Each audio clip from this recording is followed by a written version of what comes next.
مساء الخير يا حبايب قلبي. يا رب تكونوا بألف خير وبصحة طيبة. ايه رأيكم بقى نجدد مع بعض ونعمل التوست؟ اظن مفيش حد مننا ما بيحبش التوست ويتحط كده، ويتحط فيه جبنة كده وتسيح كده، يا سلام، احنا بنحبه اكتر من ولادنا. بصوا انا جايبه لكم مقادير 3 كوبايات ونص من الدقيق.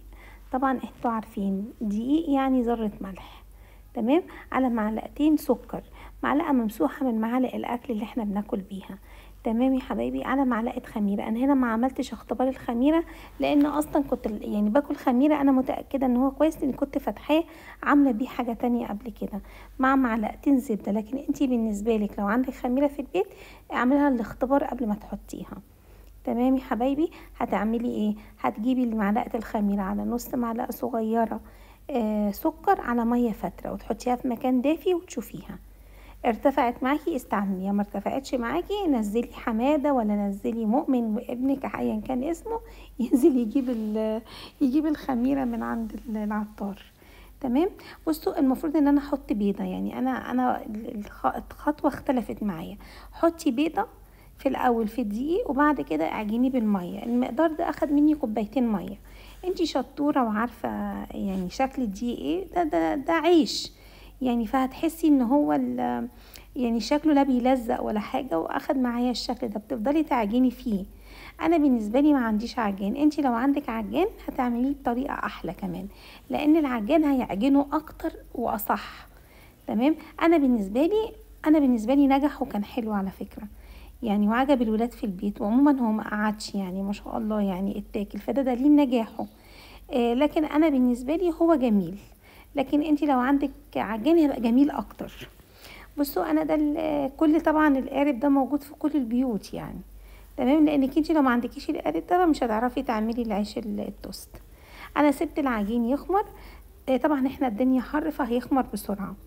مسكت دلوقتي القارب ده، انا اللي حطيت فيه دهنته، حطيت فيه يعني عملته بالدقيق، وبعدين مسكت حطيت العجين وحطيته. طبعا انتي قبل ما تحطي العجين في الطبق بتدهني الطبق زيت او زبدة حسب راحتك. هو ما شاء الله خمر، يعني التخمير بتاعه ممكن في الحر ما بياخدش كتير. تمام. بس دي مش بتبقى اول حاجة ان انتي تخمري، ليه مرحلة تخمير تانية. بتحطيه بقى انتي عند طبعا الرخامة بتاعتك اكيد نضيفة وزي الفل زي قلبك الطيب.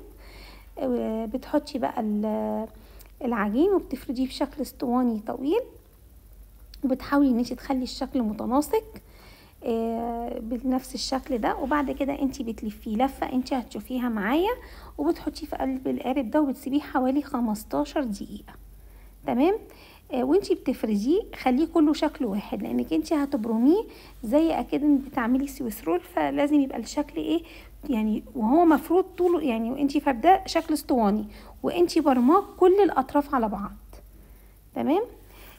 طبعا ما تنسينيش في الاشتراك وتفعيل زر الجرس، وتعملي مشاركة لأي حد من أحبابك وأصحابك.